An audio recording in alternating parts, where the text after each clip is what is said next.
네, 앞서 얘기했던 거에서 이제 이어서 하도록 하겠습니다. 오늘 시간은 우리 학생들 2학년 때 배우긴 했었는데 감염병 그 신고 보고 순서 있죠. 감염병 관리 방법 중에서 살짝 변한 게 있다는 거 여러분들 알고 계실 겁니다. 이제 그 보고 의무자 사실 전 국민이 알게 되면은 누구든지 보고를 해야 되는데 그 증상을 객관적으로 진찰할 수 있는 사람들은 주치의라고 부를 수 있는 의료진들밖에 없기 때문에 그 중에서 예전에는 의사, 그 다음에 한의사, 이분들이 이제 감염병 관리를 이제 진단하고 보고하는 순서의 첫 번째 단계였잖아요. 이번에 이제 치과 의사도 포함이 됩니다. 법대로 하게 되면 난 치과 의사 하니까 뭐 보고 안 해도 되는데 뭐 알 게 뭐야, 약간 이렇게 부정적인 시각을 좀 줄이기 위해서 의사는 물론이고 치과 의사, 한의사가 만약에 감염병을 진단 또는 사체를 검안한 사실이 있다고 한다면 누구한테 보고합니까? 원장님, 의료기관의 장이라고 써져 있죠. 원장님한테. 만약에 의사, 치과 의사, 한의사가 소속되어 있지 않는, 그러니까 이제 한마디로 이제 프리 선언을 하고 이제 현재 백수다. 난 지금 현재 어디 직장을 다니고 있지 않다. 그럼에도 불구하고 이제 이런 면허를 소지하는 사람들이 있으면은 의료인은 이제 자기 사명감이 있기 때문에 보고를 누군가한테 해야 됩니다. 누구한테 하느냐? 보건소장한테 해야 되겠죠. 보건소장한테 한다. 그럼 보건소장은 이 사실을 원장님도 당연히 보건소장한테 합니다. 보건소장한테 누구한테 합니까? 시장, 군수, 구청장. 시장, 군수, 구청장은 각각이라고 했죠. 각각. 시, 도지사와 보건복지부 장관.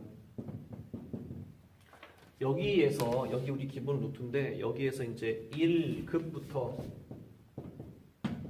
2급, 3급, 4급, 5급 뭐 이렇게 있습니다. 그러면은 이런 환자란다. 이런 감염병 같은 경우는 어떻게 우리가 이제 하느냐. 사실 저도 지금 다 외우진 못했는데 5급은 없네요.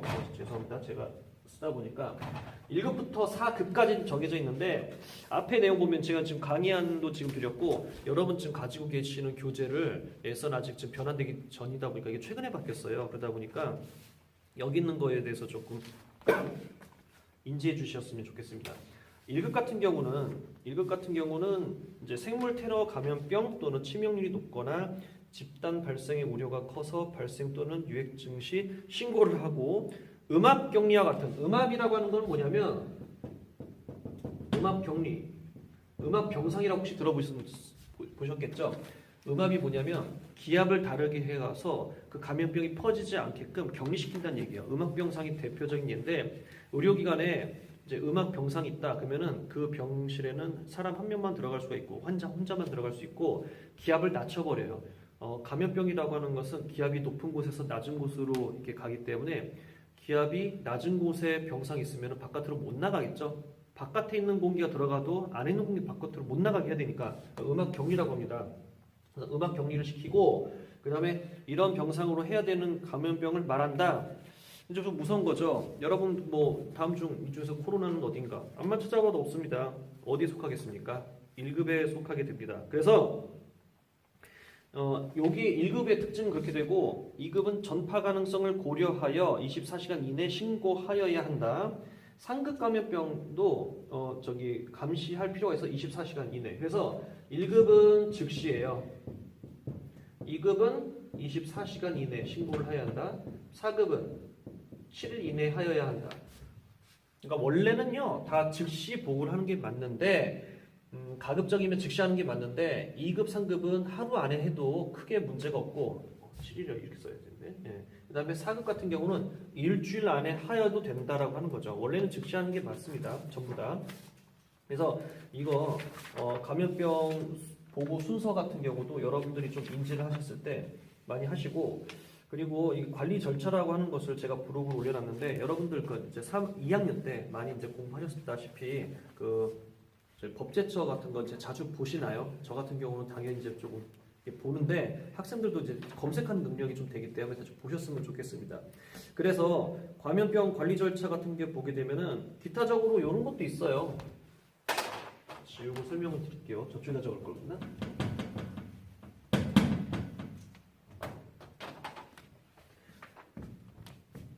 군의관이라고 하죠. 군의관. 소속 부대장. 여기도 마찬가지로 보건소장에게, 관할 보건소장에게 보건해야 됩니다. 보건소라고 하는 것은 뭐냐면 그 지역사회 보건에서 1차 게이트키퍼 역할도 하지만은 국가의 지방자치단체 말단 기관이기 때문에 지역사회 주민하고 가장 가까운 기관 아닙니까? 그러다 보니까 군대든 민간이든 어떤 공공기관이든 다 보건소로 이제 묶여 있어요. 그러다 보니까 보건소라는 게 가장 중요하고요. 그 다음에 이제 감염병 표본 감시기관이라는 게 있어요. 감염병 표본 감시기관. 감염병 표본 감시기관에서도 당연히 보건소장한테 신고를 해야 되고요. 그 다음에 그 밖에 신고 의무자 기억나십니까? 대표자, 관리자, 그 다음에 대표자, 관리자, 경영자. 이분들도 당연히 보건소장에게 신고를 해야 된다 이런 얘기죠. 여러분들 공부하실 때 그래도 보건학을 계속 하셨다 보니까 공부를 그렇게 열심히 하든 안 하든 어느 정도 이해를 하셨을 거예요.